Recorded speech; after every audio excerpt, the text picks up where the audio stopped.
Good morning, students. Welcome to the online class of Shivaji group of institutions. तो students, मैंने आपको पिछले दिनों सदिश बीजगणित के चैप्टर पे कुछ क्वेश्चन बताए हुए थे। आज मैं आपको नया टॉपिक बताता हूँ। नया टॉपिक है तीन बिंदुओं जिनके स्थिति सदिश ज्ञात स्थिति सदिश ज्ञात को सदिश विधि द्वारा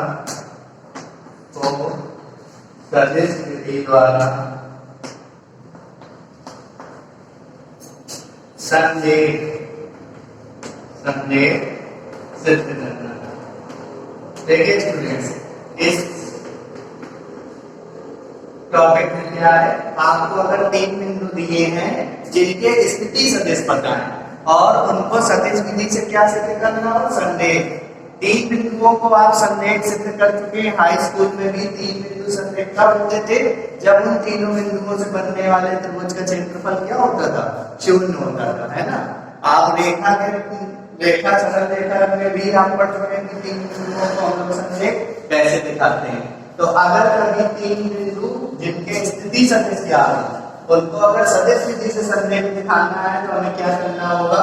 तो इसके लिए मैं लिख रहा हूं, माना A, B, C तीन बिंदु A, B, C तीन बिंदु जिनके स्थिति सदिश क्रमशः तीन बिंदु मैंने ले लिए A, B, C जिनके स्थिति सदिश क्रमशः वेक्टर A, वेक्टर B तथा वेक्टर C है। अर्थात तो A का स्थिति सदिश OA वेक्टर मूल बिंदु के सापेक्ष कितने के बराबर है? A वेक्टर के बराबर। B का स्थिति सदिश OB वेक्टर कितने के बराबर है? B वेक्टर के बराबर। बिंदु C का स्थिति सदिश OC वेक्टर कितने के बराबर है? C वेक्टर के, है ना। तो ये तीनों बिंदु संदेह होंगे यदि ये तीनों बिंदु संदेह होंगे यदि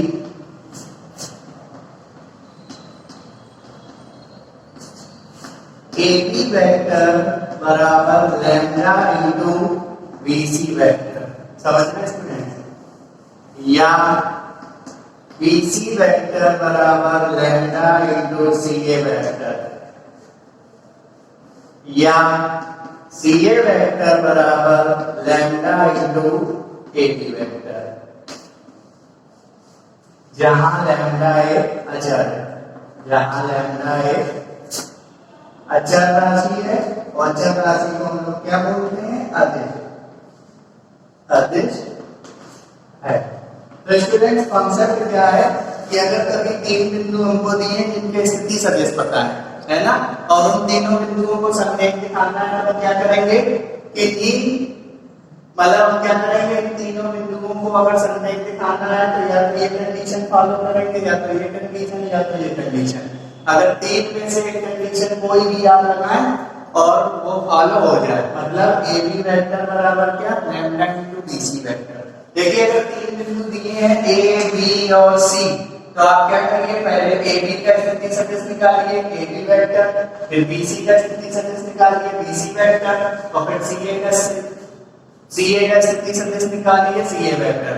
कहने का मतलब AB, BC और CA में कोई दो स्थिति सदिश को निकाल लीजिए। जैसे मुझे ABC को संदेह दिखाना है, हमें A का स्थिति सदिश पता है, B का स्थिति सदिश पता है, C का स्थिति सदिश पता है, तो हम दो पोजीशन वेक्टर निकालेंगे, एक AB और एक BC। आप और दो ले सकते हैं, आप BC CA भी ले सकते हैं, आप CA AB भी ले सकते हैं।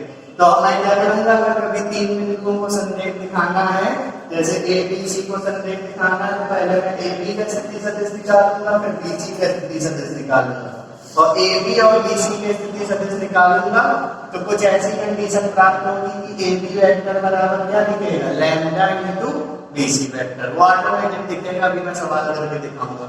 या अगर आप BC का स्थिति सदिश निकाल लें, CA का स्थिति सदिश निकाल लें, तो देखिएगा लिखिएगा BC वेक्टर बराबर लैम्डा इनटू CA वेक्टर। या अगर आप CA और AB का स्थिति सदिश निकालेंगे तो क्या लिखेगा CA वेक्टर बराबर लैम्डा इनटू AB वेक्टर। यहाँ पे लैम्डा क्या है अचर राशि है, ये आपको याद रखना है। तो अगर आपको कभी तीन बिंदुओं को संकेत दिखाना है सदिश विधि से जिनके क्या पता हो स्थिति सदिश, तो हम क्या करेंगे उन तीन बिंदुओं में से दो रेखाओं की स्थिति सदिश निकालेंगे।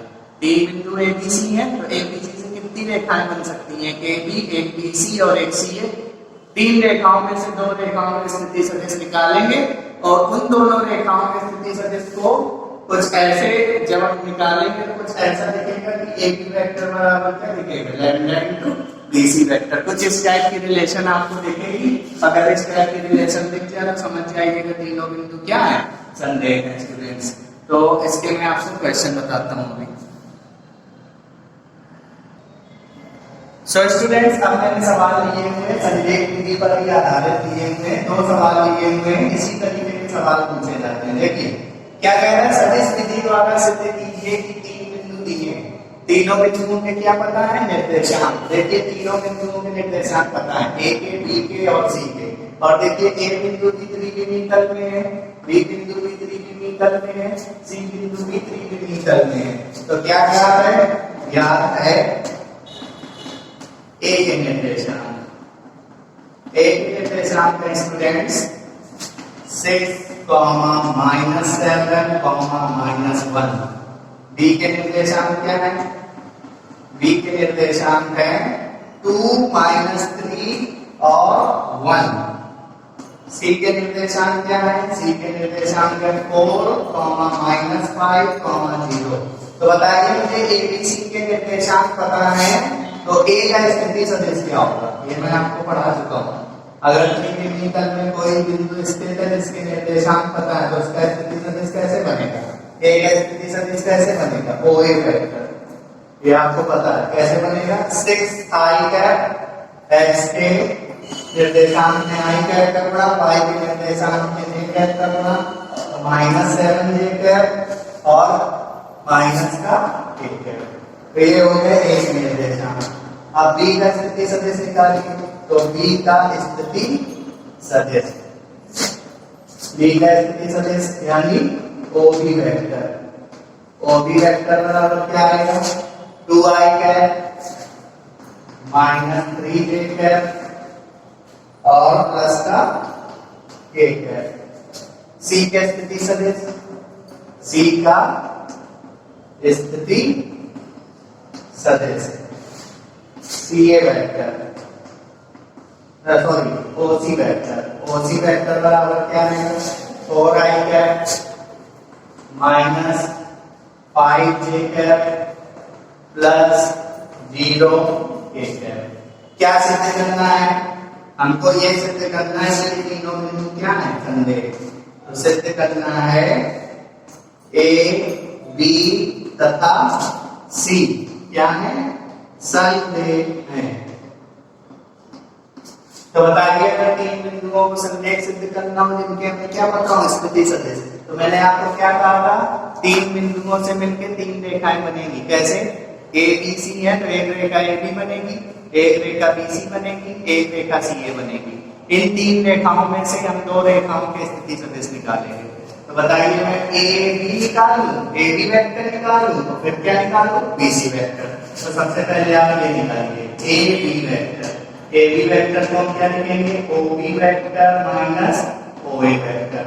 तो OB वेक्टर कितना है स्टूडेंट्स, OB वेक्टर है 2i cap -3j cap plus k cap minus OA vector है 6i cap -7j cap minus k cap, है ना स्टूडेंट्स। इनको सॉल्व करेंगे AB वेक्टर को, तो AB वेक्टर को जब आप सॉल्व करेंगे तो 2i कैप में 6i कैप माइनस होगा तो माइनस का 4i कैप और -3j कैप में माइनस प्लस का 7j कैप चला जाएगा तो प्लस का 4j कैप और k कैप ये पॉजिटिव है और ये माइनस प्लस का k कैप तो आएगा 2k कैप, 2k कैप। अब यहाँ से देखिए अभी आपको कुछ कॉमन दिख रहा है इनसे माइनस का 2 ले लीजिए कॉमन, तो क्या बचेगा, माइनस का 2 कॉमन लेंगे तो 2i cap minus 2j cap और माइनस का a कैप। तो स्टूडेंट्स ये आ गया कौन सा वेक्टर, ये आ गया AB वेक्टर। अब हम क्या निकालेंगे, BC वेक्टर निकालेंगे। AB वेक्टर निकाल चुके, अब इसी तरीके से हम क्या निकालेंगे, A वेक्टर का और स्थिति सदिश निकालेंगे। तो AB का स्थिति सदिश निकाल लिया, अब BC का स्थिति सदिश निकालिए। तो BC vector is equal to OC vector minus OB vector. ये तो होगा, OC वेक्टर कितना है, OC वेक्टर है 4i cap minus 5j cap plus 0k cap minus OB vector कितना है, OB वेक्टर है 2i cap minus 3j cap plus k cap. तो जब स्टूडेंट्स इनको सॉल्व करेंगे हम लोग तो 4i कैप में 2i कैप माइनस होगा तो 2i कैप और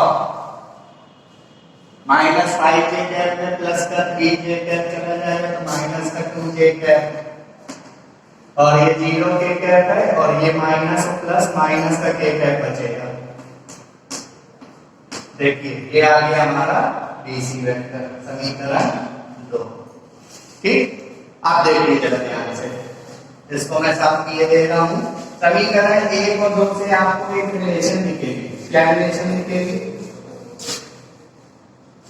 एक काम करिए, आप समीकरण 1 में समीकरण 2 का भाग दे दीजिए। तो समीकरण 1/2 भाग देंगे तो ऑटोमेटिक आपको रिलेशन दिखेगी। क्या, AB vector upon BC vector. समीकरण 1 में 2 का भाग दे रहे हैं तो AB वेक्टर कितना, -2 ब्रैकेट में 2i cap minus 2j cap minus k cap upon ये कितना है, ये है BC वेक्टर कितना है 2i cap minus 2j cap minus k cap. देखिए ये कैंसिल हो गया तो कितना बना, vector AB upon vector BC is equal to -2, यही तो बना। तो बताइए मैं इसको क्या लिख सकता हूँ, AB वेक्टर बराबर -2 इंटू BC वेक्टर। तो मैंने आपको कंडीशन पढ़ाई थी कि 3 बिंदु ABC संरेख कब होते हैं, जब AB वेक्टर बराबर आता है लैम्डा इंटू BC वेक्टर और लैम्डा क्या होता है, कांस्टेंट होता है। तो बताइए यहाँ पे लैम्डा का काम क्या कर रहा है, -2। तो यहाँ पे कंडीशन क्या दिख रही है कि AB वेक्टर बराबर लैम्डा इंटू BC वेक्टर का ऐसा दिख रहा है, इसका मतलब संरेख है ये पॉइंट। तो देखते हैं कि अतः A B तथा C क्या है, संरेख है। बहुत ही सरल सवाल होते हैं इनके। अगर आपको 3 बिंदुओं को संरेख दिखाना है जिनके स्थिति सदिश दिए तो पहले आप ये सोचिए उन 3 बिंदुओं से कौन कौन सी रेखाएं बन रही हैं। जैसे ABC है तो ABC से कौन कौन सी रेखाएं बन सकती हैं, AB BC CA। तो 3 रेखाएं बनेंगी, 3 में से किन्हीं 2 रेखाओं में क्या निकालिए, स्थिति सदिश। दोनों रेखाओं के स्थिति सदिश का डिवाइड कीजिए, कुछ इस तरीके की कंडीशन बनेगी कि एक रेखा का स्थिति सदिश बराबर आएगा लैम्डा इंटू दूसरी रेखा का स्थिति सदिश। लैम्डा का मतलब क्या होगा, कांस्टेंट होगा। आपको ये चीज याद रखना, अगर ये चीज बन गई तो ये जो तीनों बिंदु है वो क्या हो जाएंगे, संरेख हो जाएंगे। अब देखिए दूसरा क्वेश्चन भी मैंने लिया हुआ है, ज्यादातर आपको पहला क्वेश्चन ही मिलेगा। आपको 3 बिंदु दिए होंगे जिनके निर्देशांक दिए होंगे या 3 बिंदु दिए होंगे जिनके डायरेक्ट क्या दिए होंगे, स्थिति सदिश, और पहले सिद्ध करिए कि तीनों बिंदु क्या है, संरेख। लेकिन मैंने एक टाइप का क्वेश्चन और ले लिया है। देखिए हमको इस सवाल में 3 बिंदु पहले से संरेख दिए गए, B बिंदु, Q बिंदु तथा R बिंदु संरेख है, पहले से संरेख है। संरेख सिद्ध नहीं करना है, संरेख है तो n का क्या निकालिए, मान। तो बताइए P का स्थिति सदिश निकालिए, P का स्थिति सदिश, P का स्थिति सदिश OP वेक्टर। OP वेक्टर बराबर -i cap minus j cap minus sorry plus 2k cap. Q का स्थिति सदिश निकालिए, Q का स्थिति सदिश क्या बनेगा, Q का स्थिति सदिश OQ वेक्टर। OQ वेक्टर बराबर 2i cap plus mj cap plus 5k cap. R का स्थिति सदिश निकालिए, OR vector. Is equal to 3i cap plus 11j cap plus 6k cap. अब देखिए सवाल कह रहा है कि 3 बिंदु है P, Q और R। P, Q, R पहले से संरेखित हैं, तो बताइए अगर 3 बिंदुओं को संरेखित दिखाना है तो मैंने क्या कहा था, पहले आप ये चेक करो इन तीनों बिंदुओं से कितनी रेखाएं बन सकती हैं। तो इन तीनों बिंदुओं से 3 रेखाएं बन सकती हैं, PQ, QR और RP। इन तीनों रेखाओं के क्या निकाल लीजिए, इन तीन में से किन्हीं दो रेखाओं की स्थिति सदिश निकाल लीजिए। जैसे मैंने PQ वेक्टर बराबर QR, PQ वेक्टर निकाला, QR वेक्टर निकाला, तो संरेख कब होंगे, जब PQ वेक्टर बराबर क्या बन जाए, लैम्डा इनटू QR वेक्टर। यही कंडीशन हम लगाने वाले हैं, क्योंकि PQ तथा R क्या है, संरेख है, अतः क्या प्रतिबंध हम लगा सकते हैं, PQ वेक्टर बराबर लैम्डा इनटू QR वेक्टर या QR वेक्टर बराबर लैम्डा इनटू RP वेक्टर या RP वेक्टर बराबर लैम्डा इनटू PQ वेक्टर। तो मैं एक ही प्रतिबंध लगा लूंगा, उसी में मिल जाएगा। PQ वेक्टर बराबर lambda into QR vector, QR vector है ना स्टूडेंट्स। तो देखिए PQ वेक्टर क्या है, PQ वेक्टर हमें निकालना पड़ेगा OQ vector minus OP vector, OQ vector minus OP vector is equal to lambda OQR vector को हम क्या लिखेंगे, OR vector minus OQ vector. अब क्या करेंगे स्टूडेंट्स, अब हम इनका थोड़ा कैलकुलेशन करेंगे आगे।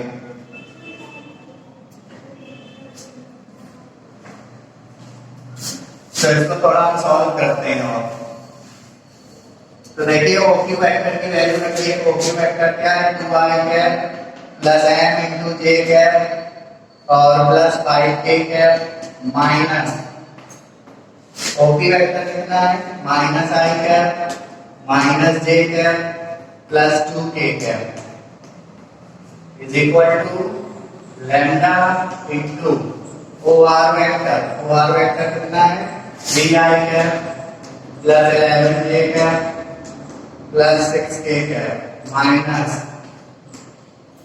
OQ वेक्टर, OQ वेक्टर कितना है 2i cap plus mj cap plus का 5k कैप। अब हम इसको सॉल्व करेंगे तो हमें m की क्या मिलेगी, वैल्यू मिलेगी, लेकिन थोड़ी कैलकुलेशन सही करेंगे तभी m की वैल्यू मिलेगी।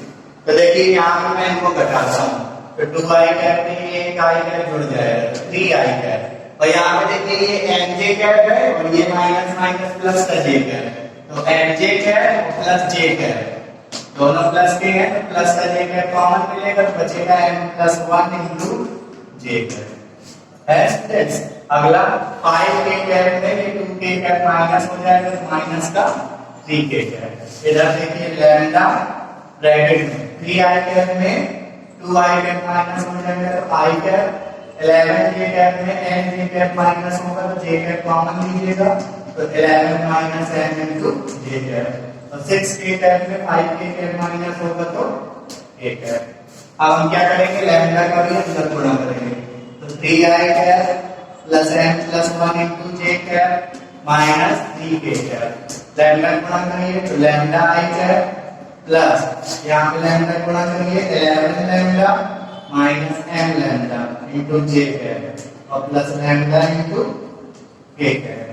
अब देखिए एक स्थिति सदिश ये ij के पदों में, एक स्थिति सदिश ये ij के पदों में। इसका मतलब एक बिंदु का स्थिति सदिश ये है, एक बिंदु का स्थिति सदिश ये है, तो यानी ये दो वेक्टर हैं, एक बिंदु का स्थिति सदिश ये, एक बिंदु का स्थिति सदिश ये, i j के पदों में है ना, i cap j cap k cap के पदों में। तो अगर कभी दो बिंदुओं के स्थिति सदिश आपस में बराबर हो तो दोनों पक्षों में हम क्या कर लेते हैं, तुलना किसकी किसकी, i कैप के गुणांकों की, j कैप के गुणांकों की और k कैप के गुणांकों की। तो दोनों पक्षों में i कैप j कैप तथा k कैप के गुणांकों की तुलना करने तो चलिए तुलना करते हैं। तो इस तरफ आई कैप का गुणांक 3 और इस तरफ आई कैप का गुणांक लैम्डा, लैम्डा बराबर 3, लैम्डा का मान आ गया 3। के कैप का गुणांक में तुलना करके ले रहा हूं, के कैप के गुणांक की जब हम तुलना करेंगे तो यहाँ पर स्टूडेंट जब के कैप के गुणांक की तुलना करेंगे, यहाँ 5 के कैप में 2 के कैप माइनस होगा प्लस 3 के कैप आएगा, यहाँ पर भी प्लस 3 के कैप आएगा। तो के कैप का गुणांक 3 और यहाँ पर के कैप का गुणांक लैम्डा, फिर से लैम्डा बराबर 3 आएगा। अब जे कैप के गुणांक की तुलना करेंगे तो यहाँ जे कैप का गुणांक कितना है m+1 और वहां पर कितना है 11 लैम्डा माइनस m लैम्डा, है ना। लैम्डा का मान रख दीजिए कितना 3, तो m+1 is equal to 11 into 3 33 और माइनस 3। अब स्टूडेंट्स इनको सॉल्व कर लीजिए। 3m इस तरफ ले आएंगे तो m में 3m जुड़ेगा 4 है और 33 में माइनस होगा 32, तो m का मान कितना आ जाएगा 8। ये m बराबर क्या आ गया 8 आ गया। ये सवाल का क्या हो गया आंसर हो गया, यानी m की वैल्यू 8 हो गई। अगला क्वेश्चन, अगला टॉपिक पढ़ते हैं कि अगर कभी 3 बिंदु दिए हो जिनकी स्थिति सदिश ज्ञात है, वो तीनों सह समतली का होते हैं। तो यदि 3 बिंदुओं, अगला पॉइंट है नेक्स्ट टॉपिक, यदि 3 बिंदुओं ए बी तथा सी के स्थिति सदिश क्रमशः वेक्टर ए, वेक्टर बी तथा वेक्टर सी हो, अर्थात ए बी सी के स्थिति सदिश है vector A, vector B, vector C, अर्थात ओ ए वेक्टर बराबर vector A, O B vector बराबर vector B, O C vector बराबर वेक्टर सी। तो अगर कभी 3 बिंदुओं के स्थिति सदिश दिए और सदिश विधि से हमें इनको क्या सिद्ध करना हो सह समतली, तो ये तीनों बिंदु ए बी तथा सी सह समतली का मतलब एक ही समतल में स्थित है। सह समतली अर्थात सह समतली को बोलते हैं कोप्लेनर। तो ये तीनों बिंदु क्या होंगे सह समतली होंगे यदि किसी एक बिंदु के स्थिति सदिश को, यदि किसी एक बिंदु के स्थिति सदिश को, एक बिंदु के स्थिति सदिश को बचे हुए दो स्थिति सदिशों के, बचे हुए दो बिंदुओं के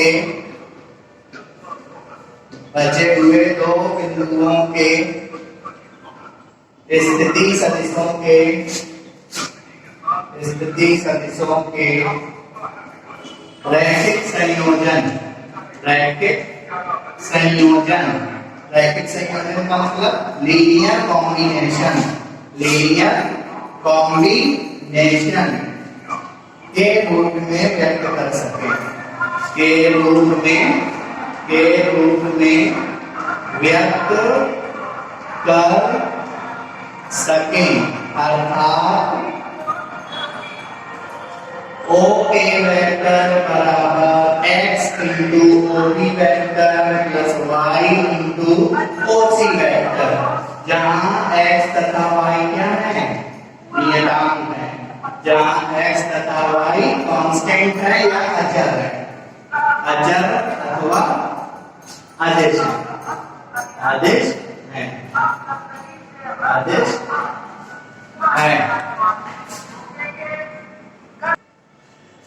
इसका मतलब ये है स्टूडेंट, इसको ध्यान से समझिए। अगर 3 बिंदु हमें ए बी और सी दिए जिनकी स्थिति सदिश ज्ञात हो और अगर इन तीनों बिंदुओं को क्या दिखाना हो संरेख, तो हम क्या करेंगे किसी एक बिंदु के स्थिति सदिश को बचे हुए दो बिंदुओं के स्थिति सदिश के रूप में ऐसे लिखेंगे कि वो क्या बना है रैखिक समीकरण बना है। रैखिक समीकरण क्या होता था? ax + by बराबर c, कुछ इस तरीके के होते थे रैखिक समीकरण। तो अगर हमें तीन बिंदु a b c को क्या दिखाना है? स्थिति सदिश। सॉरी, अगर तीन बिंदु हो जिनके स्थिति सदिश हमें ज्ञात हो उनको सहसंतली दिखाना है, तो हम क्या लिखेंगे? पहले बिंदु का स्थिति सदिश बराबर x इंटू दूसरे बिंदु का स्थिति सदिश प्लस y इंटू तीसरे बिंदु का स्थिति सदिश। याद रखिए, अगर हमें तीन बिंदु जिनके क्या पता हो स्थिति सदिश, उनको सहसंतली दिखाना हो, तो हम इनको कैसे लिखेंगे? इनको हम लिखेंगे पहले बिंदु का स्थिति सदिश बराबर x इंटू दूसरे बिंदु का स्थिति सदिश प्लस y इंटू तीसरे बिंदु का स्थिति सदिश। इनको हल करके x और y के क्या निकालेंगे? मान। अगर x और y के मान प्रत्येक समीकरण को संतुष्ट करेंगे तो ये बिंदु क्या होंगे? सहसंतली होंगे। तो याद रखिए, अगर कभी तीन बिंदुओं को क्या दिखाना हो? सहसंतली, जिनके स्थिति सदिश पता हो, तो किसी एक बिंदु के स्थिति सदिश को बचे हुए दोनों बिंदुओं के स्थिति सदिश के रूप में इस प्रकार लिखिए कि उनसे एक रैखिक संयोजन प्रकट हो। अगर आपको ये याद रखने में कठिनाई है तो आप ऐसे याद कर लीजिए कि अगर तीन बिंदुओं के स्थिति सदिश पता हो और उनको क्या दिखाना हो? सहसंतली, तो हम इसको कैसे एक्सप्रेस करेंगे?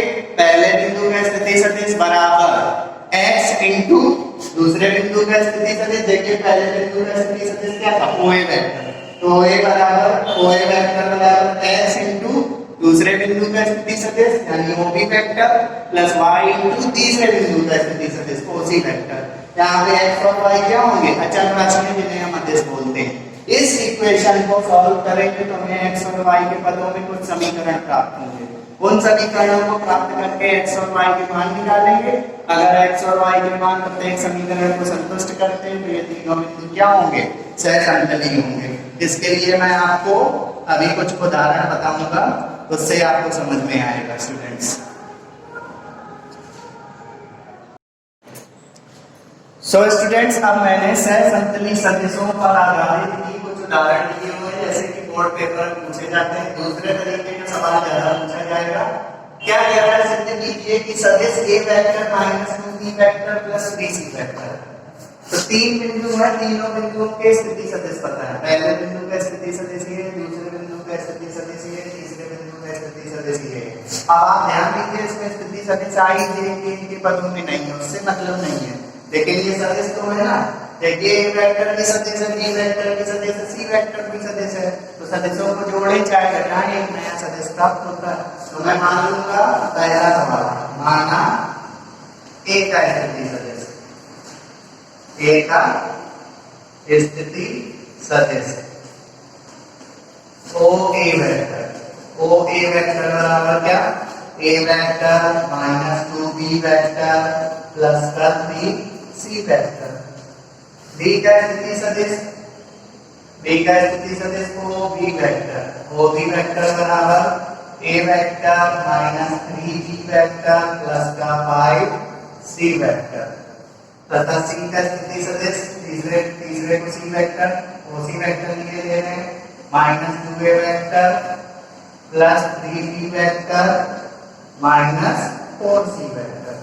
तो क्या कह रहा है? ये तीनों बिंदु क्या सहसंतली होंगे, इस बात को सिद्ध करना है। तो क्या सिद्ध करना है? सिद्ध करना है A, B तथा C, ये तीनों सदिश है ना। तो OA वेक्टर, OB वेक्टर तथा OC वेक्टर कैसे हैं? सहसंतली। ये प्रूव करना है, सहसंतली है। तो हम क्या लाइन डालेंगे? तो बताइए, तीन बिंदुओं के स्थिति सदिश पता है? तीन बिंदुओं के अगर स्थिति सदिश पता हो और हमको क्या करना हो? ये चेक करना हो कि तीनों बिंदु क्या है? सहसंतली है कि नहीं। तो किसी एक बिंदु के स्थिति सदिश को हम कैसे लिखते हैं?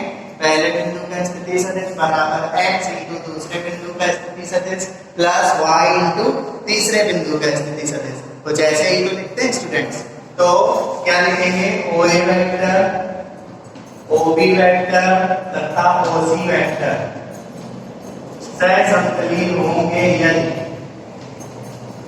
सहसंतली होंगे यदि पहले बिंदु का स्थिति सदिश तो पहला बिंदु है OA वेक्टर बराबर x इंटू दूसरे बिंदु का स्थिति सदिश OB vector plus y into तीसरे बिंदु का स्थिति सदिश OC वेक्टर। अब हम इस इक्वेशन को सही से सॉल्व करके x और y की क्या निकालेंगे वैल्यू। अगर x और y की वैल्यू प्रत्येक समीकरण को संतुष्ट कर जाएगी तो तीनों बिंदु क्या हो जाएंगे, तीनों सदिश क्या हो जाएंगे, सहसंबंधी हो जाएंगे। तो देखिए OA वेक्टर क्या है, OA वेक्टर है A vector minus 2B vector plus 3C vector is equal to x into OB vector. OB vector कितना है, OB वेक्टर है A vector minus 3B vector plus 5 into C vector plus y into OC vector. OC vector क्या है, minus 2A vector plus 3B vector minus 4C vector. अब हम इनको solve करेंगे। कैसे सॉल्व करेंगे, इसको ऐसे रखेंगे A vector minus 2B vector plus 3C vector, x का मल्टीप्लाई करेंगे तो x इंटू A वेक्टर, तो x into A vector minus 3x into B vector plus 5x into C vector, y का मल्टीप्लाई करेंगे तो minus 2y into A vector plus 3y into B vector और minus का 4y into C vector. तो A vector minus 2B vector plus 3C vector बराबर A vector वाले पदों को पास पास रखेंगे, B वेक्टर वाले पदों को पास पास रखेंगे, C वेक्टर वाले पदों को पास पास रखेंगे। तो A वेक्टर वाले पदों को पास पास रखेंगे तो हमें क्या मिलेगा, A वेक्टर कॉमन, तो एक इक्वेशन आएगी x minus 2y into A vector. देखिए ये B वेक्टर वाला पद है, एक पद ये, एक पद ये, इन दोनों से माइनस का B वेक्टर कॉमन मिल रहा है 3 के साथ, तो सिर्फ हम माइनस का B वेक्टर ही कॉमन लेंगे तो बचेगा 3x minus 3y into B vector. और C वेक्टर वाले में देखिए क्या कॉमन मिलेगा, इन दोनों से प्लस का C वेक्टर कॉमन मिलेगा तो 5x minus 4y into C vector. अब हम क्या करेंगे, दोनों पक्षों में तुलना करेंगे, A वेक्टर के गुणांकों की, B वेक्टर के गुणांकों की और C वेक्टर के गुणांकों की, तो तीन समीकरण प्राप्त होंगे। दोनों पक्षों में वेक्टर A, वेक्टर B तथा वेक्टर C के गुणांकों की तुलना करने पर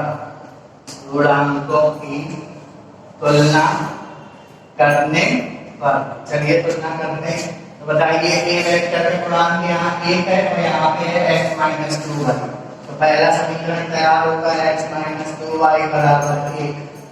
दूसरा समीकरण देखिए यहाँ पे B वेक्टर का गुणांक है माइनस 3x माइनस 3y, तो माइनस का अगर मल्टीप्लाई कर दे तो आएगा माइनस 3x प्लस 3y, और वहां पे B वेक्टर का गुणांक है माइनस 2, है ना स्टूडेंट। तो ये समीकरण क्या बन गया 2। और तीसरे C वेक्टर के गुणांकों की तुलना कीजिए तो वहां पे C वेक्टर का गुणांक क्या है 5x माइनस 4y, तो 5x minus 4y is equal to यहाँ पे कितना है 3।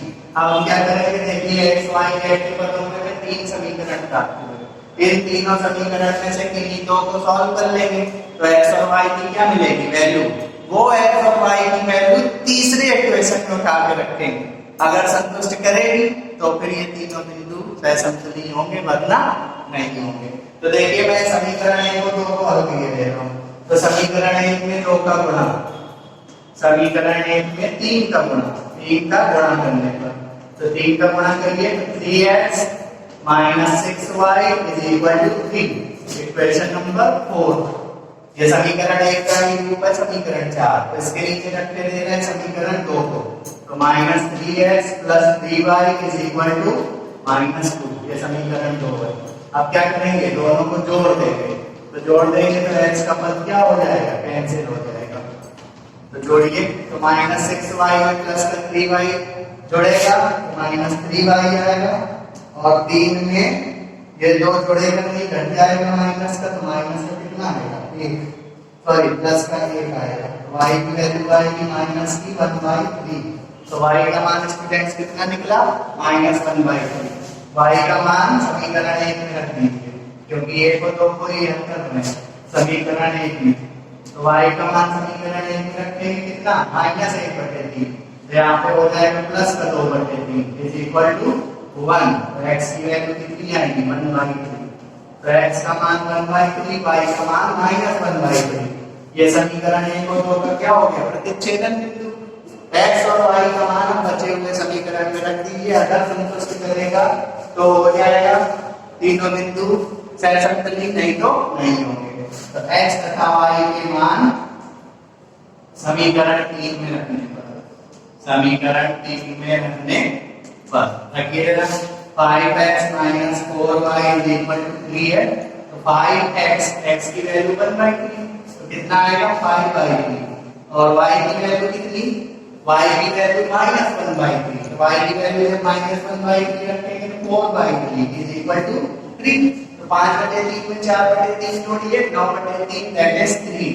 3 = 3, LHS = RHS। तो देखिए x और y का मान तीसरे समीकरण में रखने पे तीसरा समीकरण क्या हो गया? संतुष्ट।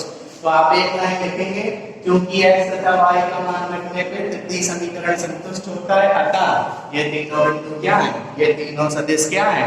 सहसंतुलित है। ये क्वेश्चन हो गया। अब इसी तरीके से आप इस क्वेश्चन को घर में सॉल्व करेंगे। ये क्वेश्चन आप घर में सॉल्व कर सकते हैं सेम इसी मेथड से। इसे OA वेक्टर ले लेना, इसे OB वेक्टर ले लेना, इसे OC वेक्टर ले लेना, सेम इसी तरीके से लगाएंगे। तीन समीकरण प्राप्त होंगे x, y, z के पदों में। तीन में से दो इक्वेशन को सॉल्व करेंगे, x और y की वैल्यू मिलेगी, और जिन दो इक्वेशन को सॉल्व करेंगे उनको छोड़ के x और y की वैल्यू तीसरे इक्वेशन में रखेंगे। अगर सेटिस्फाई होगा तो तीनों सदिश क्या हो जाएंगे? सहसंतुलित होंगे, वरना ये सहसंतुलित नहीं होंगे स्टूडेंट्स। तो ये सवाल ये स्टूडेंट्स होंगे, इन सवालों को क्या इसी तरीके से लगाएंगे। इन सवालों को हम अदिश त्रिगुणन सदिशों के अदिश त्रिगुणन से भी लगा सकते हैं, लेकिन वो आपके सिलेबस में कम हो चुका है, इसी विधि से मैंने आपको बताया है। अब देखिए एक नए टॉपिक की बात करते हैं, दिक्कोज्याओं की। दिक्कोज्याओं की बात करते हैं, किसी सदिश की दिक्कोज्याएं कैसे निकालते हैं। और ये जो दिक्कोज्याओं वाला टॉपिक है, ये आपको वेक्टर के बाद 3 डायमेंशनल ज्योमेट्री यानी त्रिविमीय ज्यामिति में भी मिलेगा, उसमें डिटेल से मिलेगा। अभी मैं आपको बता रहा हूँ। द्विविमीय तल में स्थित, द्विविमीय तल में स्थित किसी बिंदु के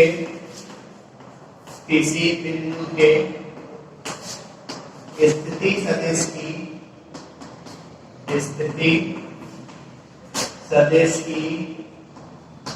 दिक्कोज्याएं, दिक्कोज्याओं को हम लोग स्टूडेंट्स बोलते हैं क्या? दिक्कोज्याओं को बोलते हैं डायरेक्शन कोसाइंस। तो अभी मैं आपको बता रहा हूँ, द्विविमीय तल में स्थित अगर किसी बिंदु, मतलब कोई बिंदु अगर द्विविमीय तल में स्थित है तो उस बिंदु के स्थिति सदिश की दिक्कोज्याएं क्या होंगी। तो इसके लिए मैं मान ले रहा हूँ, माना द्विविमीय तल में एक बिंदु x, y, ये बिंदु है P, x, y स्थित है।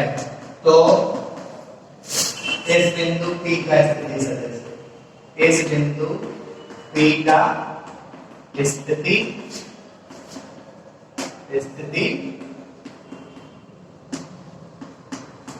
सदिश OB वेक्टर बराबर क्या होगा? x × i + y × j। ये मैं आपको पहले में पढ़ा चुका हूँ कि अगर द्विविमीय तल में स्थित कोई बिंदु है तो उस बिंदु के निर्देशांक अगर x, y है, तो द्विविमीय तल में स्थित किसी भी बिंदु का स्थिति सदिश क्या होता है? जैसे द्विविमीय तल में स्थित कोई बिंदु P है जिसके निर्देशांक x, y है, तो P का स्थिति सदिश OP वेक्टर बराबर क्या होगा? x × i + y × j। अगर यही बिंदु त्रिविमीतर में हो जाए तो p के निर्देशांक हो जाएंगे x, y, z के रूप के। तब p का स्थिति सदिश OP वेक्टर क्या बनेगा? x into y cap plus y into j cap plus z into k cap. इसका मैं फिगर बना के दिखा देता हूँ, आप जान जाएंगे, मैं आपको पढ़ा दूंगा।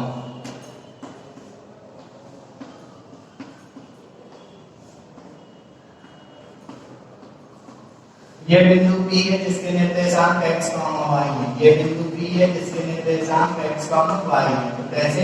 एक लंब गिराया, ये पॉइंट, ये डिस्टेंस x हुई, ये डिस्टेंस y हुई, है ना। और x अक्ष का एकक सदिश क्या होता है? x अक्ष का एकक सदिश i कैप होता है और y अक्ष का एकक सदिश j कैप होता है।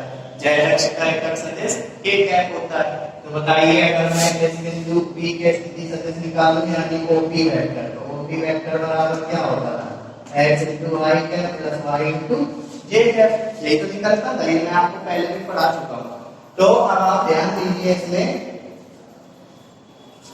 हाँ, तो इसका अगर OP वेक्टर का हम लोग मापांक या परिमाण निकालते थे तो क्या आता था? Under root X square plus Y square, यानी अंडर रूट में आई कैप के गुणांक का वर्ग प्लस जे कैप के गुणांक का वर्ग। अब ध्यान दीजिए, इस सदिश के दिक् कोज्याएं क्या होंगी? दिक् कोज्याओं का मतलब होता है, हम ये चेक करेंगे कि ये जो सदिश है OP वेक्टर, ये द्विविमीतल में स्थित है, तो द्विविमीतल में स्थित है यानी x अक्ष और y अक्ष में है।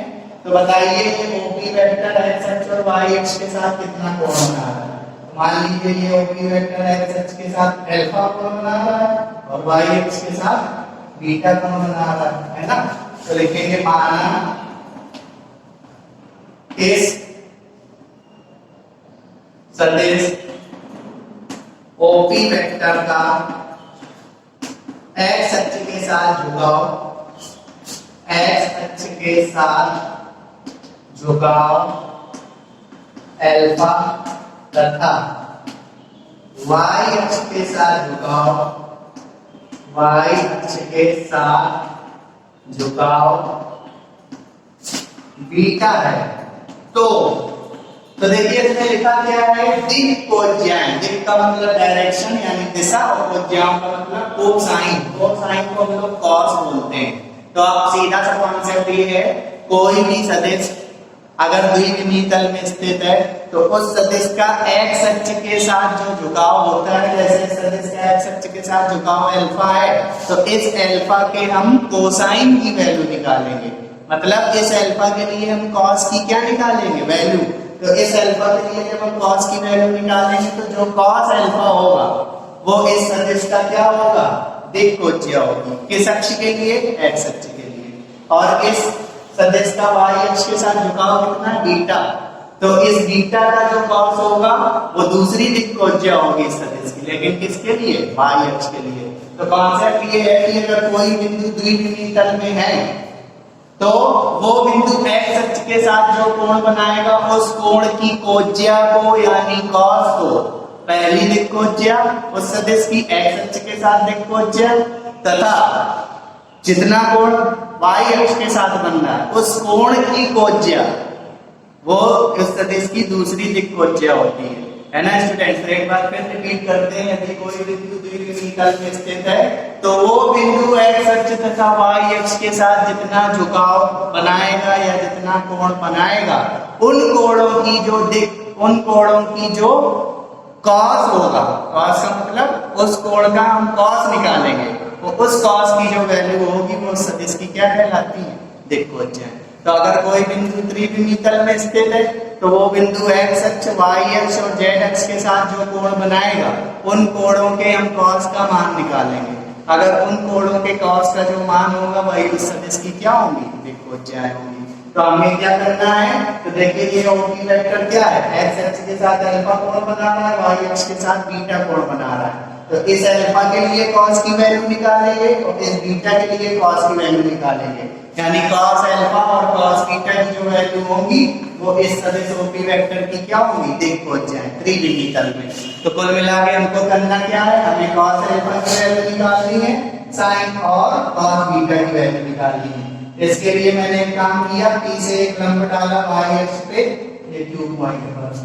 तो देखिए आप सबसे पहले निकालेंगे कॉस अल्फा। तो त्रिभुज PAO में समकोण त्रिभुज है, तो त्रिभुज PAO में cos अल्फा, cos का फार्मूला क्या होता है? आधार बटे कर्ण, और ये 90 अंश का कोण है। तो बताइए इसका आधार क्या होगा? x, और कर्ण कितना हुआ? कर्ण हुआ OP, OP का आधार को मैं लिख दे रहा हूं OA, और कर्ण कितना? OP, सॉरी यहाँ पे OA, यहाँ पे OP। OA का मतलब क्या? OA रेखा की लंबाई, तो OA रेखा की लंबाई कितनी है? x, और OP का मतलब क्या? OP का मतलब OP रेखा की लंबाई, तो OP रेखा की लंबाई क्या होगी? पाइथागोरस प्रमेय से भी निकाल सकते हैं, √x² प्लस y²। ये हो गया cos अल्फा, इक्वेशन फर्स्ट। अब बताओ cos बीटा निकालना है, तो cos बीटा निकालने के लिए त्रिभुज PQO में आइए, त्रिभुज PQO में cos बीटा निकालिए, cos बीटा ये 90 डिग्री का एंगल है, तो cos बीटा इक्वल आधार बटे कर्ण, तो इसका आधार OQ होगा, तो OQ और बटे कर्ण कितना? OP। तो बताइए इसकी लंबाई कितनी होगी? ये आयत बन रहा है, और आयत के आमने सामने भुजाएं बराबर होती है, तो ये y है, तो OQ भी कितना होगा? y, और OP की लंबाई √x² प्लस y²। तो बताइए cos अल्फा की वैल्यू x/√x² प्लस y² है, और cos बीटा की वैल्यू y/√x² प्लस y² है। यानी अतः इस बिंदु P जिसके निर्देशांक है x, y की दिक् को क्या क्या निकली? एक बार cos अल्फा की वैल्यू और एक बार cos बीटा की वैल्यू। तो cos अल्फा की वैल्यू क्या है? x/√x² प्लस y² तथा y/√x² प्लस y²। देखो ज्याओं को x अक्ष की दिक् कोज्या को L से, x अक्ष की दिक् कोज्या को L से तथा y अक्ष की दिक् कोज्या को L से प्रदर्शित करते हैं। y अक्ष की दिक् कोज्या को L से प्रदर्शित करते हैं, तो L से प्रदर्शित करते हैं। तो बताइए अगर कोई बिंदु द्विविमीय तल में है जिसके निर्देशांक x, y है, तो इस द्विविमीय तल में स्थित किसी भी बिंदु की दो दिक् कोज्याएं होंगी। पहली दिक् कोज्या होगी L का सूत्र क्या होगा? x बटे √x² प्लस y², और जो m होगा, सॉरी L होगा, इसको L से तथा इसको m से प्रदर्शित करते हैं, और जो m होगा वो किसके बराबर होगा? y/√x² plus y²।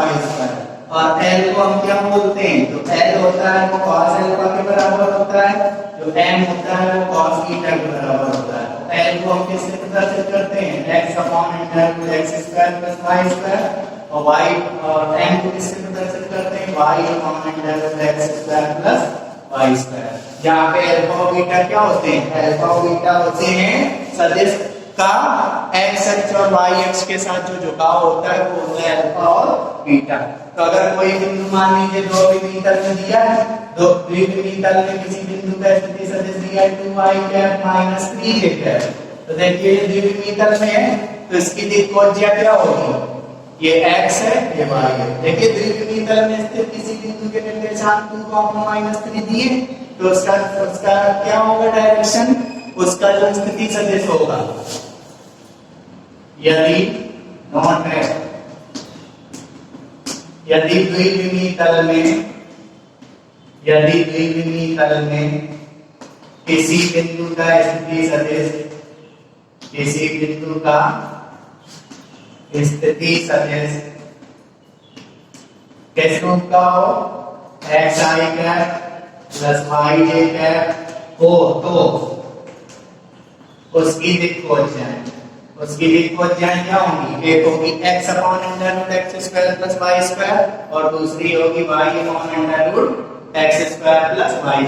आप इसको ऐसे ही देखिए, अगर मैं l और m का स्क्वायर करके जोड़ दूं, यानी l² प्लस m² कर दूं, तो आंसर आएगा कितना? 1।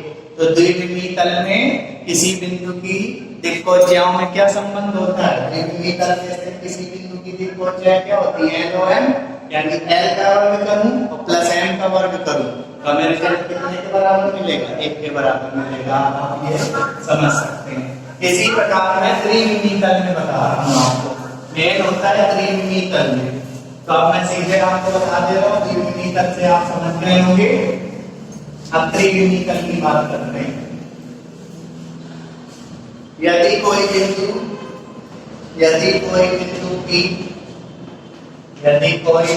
P x, y, z त्रिविमीय तल में स्थित है, त्रिविमीय तल में स्थित है,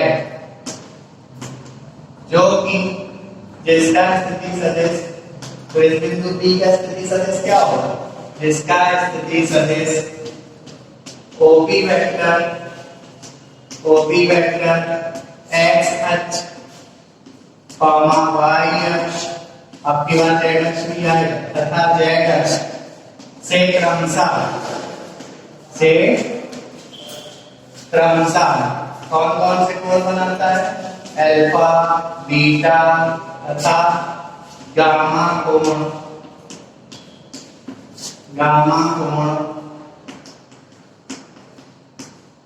अंतरित करता है। तो इन कोणों का मतलब अल्फा, बीटा तथा गामा के कोज्याओं के मान, कोज्याओं को इंग्लिश में क्या बोलते हैं? कोज्याओं को हम लोग इंग्लिश में बोलते हैं कोसाइंस की वैल्यू का मतलब मान, सदिश OP वेक्टर की दिक्कोज्याएं कहलाती हैं। दिक्कोज्याएं यानी डायरेक्शन कोसाइन कहलाती हैं। इन्हें L, M तथा N से प्रदर्शित करते हैं। द्विविमीय तल में दो दिक्कोज्याएं थी, L और M। L को बोलते थे x अक्ष की दिक्कोज्या, M को बोलते थे y अक्ष की दिक्कोज्या। इसमें 3 आ गई तो L, M, N। L को बोलेंगे x अक्ष की दिक्कोज्या, y को बोलेंगे, M को बोलेंगे y अक्ष की दिक्कोज्या, N को बोलेंगे z अक्ष की दिक्कोज्या से प्रदर्शित करते हैं। तथा ये जो L होता है, L किसके बराबर होता है? cos अल्फा के। M बराबर cos बीटा, Z बराबर N बराबर cos गामा। L का सूत्र क्या होता है? cos अल्फा किसके बराबर निकलेगा? द्विविमीय तल में cos अल्फा होता था x upon under root x square plus y square. अब इसमें त्रिविमीय तल है तो प्लस z स्क्वायर। M किसके बराबर होगा? y upon x square plus y square plus z square root में। और n किसके बराबर होगा? z upon under root x square plus y square plus z square. ये किसी बिंदु की त्रिविमीय तल में 3 दिक्कोज्याएं होंगी, L, M और N। L को बोलेंगे x अक्ष की दिक्कोज्या, M को बोलेंगे y अक्ष की दिक्कोज्या, N को बोलेंगे z अक्ष की दिक्कोज्या। आप बताइए द्विविमीय तल में L और M में क्या संबंध होता था? L square plus N square बराबर 1। तो इसमें क्या संबंध होगा? L, M, N में संबंध, इनमें भी यही संबंध होगा। तीनों का वर्ग करके जोड़िए, L square plus M square plus N square equal to क्या आएगा? 1 आएगा। आप ये चेक कर सकते हैं। इसका वर्ग करिए, इसका वर्ग करिए, इसका वर्ग करिए, तीनों को जोड़ दीजिए, 1 के बराबर होगा। तो अगर कोई बिंदु दिया है त्रिविमीय तल में जिसके स्थिति सदिश क्या है? xi cap plus yj cap plus zk cap, तो इनकी 3 दिक्कोज्याएं होंगी। तीनों कैसे निकलेंगी? L, M, N। पहली निकलेगी x upon under root x square plus y square plus z square. दूसरी क्या निकलेगी? y upon under root x square plus y square plus z square. और तीसरी क्या निकलेगी? z upon under root l square z upon under root x square plus y square plus z square. तो अब आपको मैं कुछ 1-2 क्वेश्चन बता देता हूं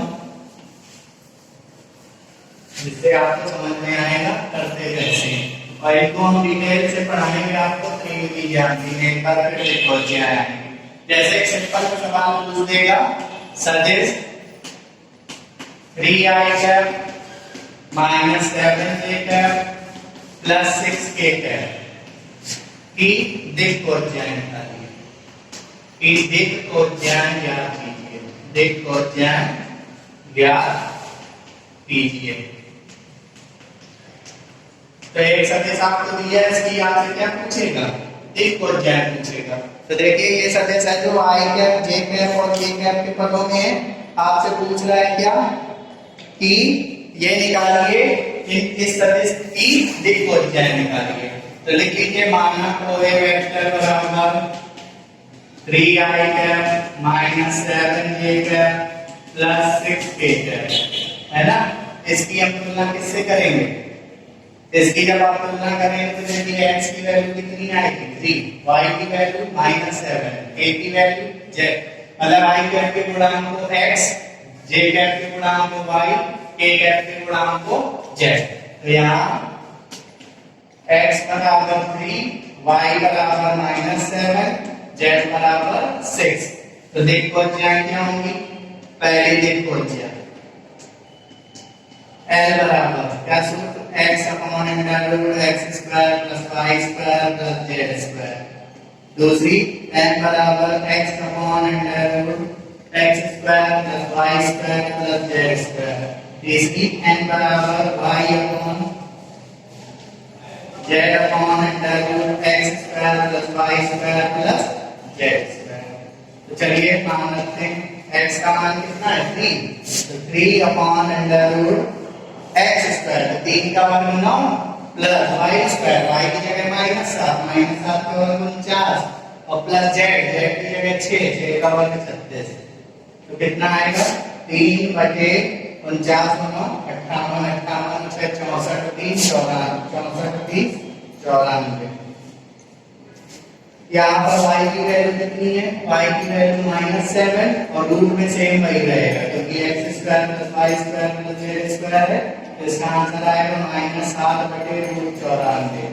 अगला z का मान कितना है 6 upon under root 9 plus 49 plus 36। तो इसमें कितना आएगा 6 बटे रूट 94, है ना। तो इसकी 3 दिक् को क्या होंगे, ये तीनों इसके क्या हो गए, आंसर हो गए। और भी क्वेश्चन आते हैं,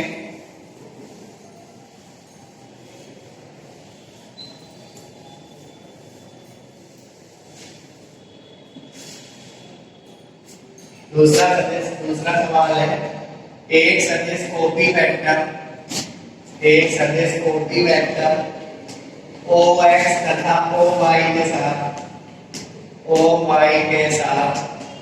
क्रमशः OX तथा OY के साथ क्रमशः 45 अंश तथा 60 अंश के कोण अंतरित करता है, कोण अंतरित करता है। तो OP वेक्टर का OZ के साथ झुकाव ज्ञात कीजिए।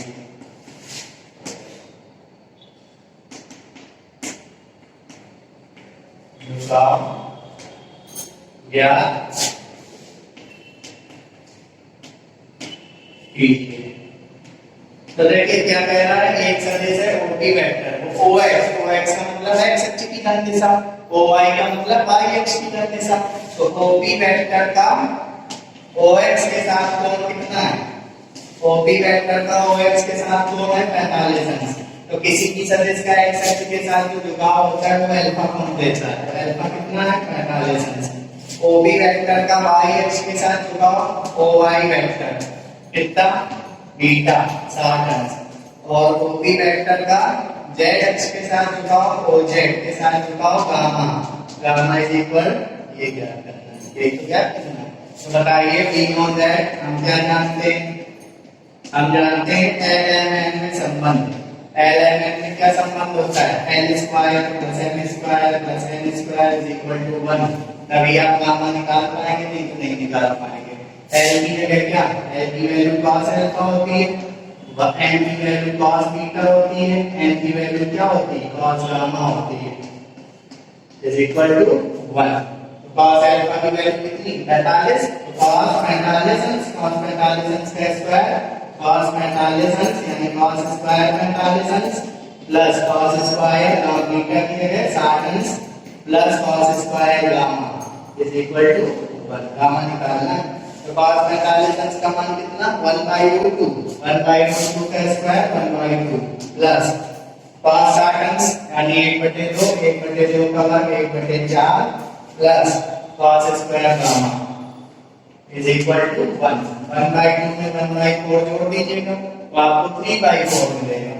3/4 को पक्षांतर करिए तो 1 - 3/4 तो cos square gamma is equal to 1/4 आएगा। तो cos गामा की वैल्यू हम निकालेंगे तो cos गामा की वैल्यू क्या आएगी cos गामा की वैल्यू आएगी प्लस माइनस 1/2। एक बार प्लस का 1/2 लेंगे एक बार माइनस का 1/2 लेंगे तो cos गामा बराबर 1/2 जब लेंगे तो गामा आएगा 60 अंश। ये आपको पता है cos में 1/2 60 अंश का मान होता है। तो जब cos gamma is equal to minus 1/2 लेंगे तो गामा की वैल्यू आएगी 120 अंश क्योंकि cos में 120 अंश का मान कितना होता है 120 माइनस 1/2। तो इसका मतलब जो सदिश OP वेक्टर है उसका z अक्ष के साथ झुकाव या तो 60 अंश होगा या तो 120 अंश होगा। स्टूडेंट ये थे डायरेक्शन कोसाइन यानी रिलेटेड कुछ क्वेश्चन। डिटेल में इसकी चीजें मैं आपको त्रिविमीय ज्यामिति पढ़ाऊंगा, है ना स्टूडेंट्स। तो स्टूडेंट्स आज की क्लास में इतना ही। आज के वीडियो में मैंने आपको सदिश बीजगणित पर आधारित कुछ और चीजों के बारे में बताया है। अब मैं नेक्स्ट वीडियो में आपको सदिशों का गुणनफल सिखाऊंगा, सदिशों का अदिश गुणनफल और सदिशों का सदिश गुणनफल। Thank you students.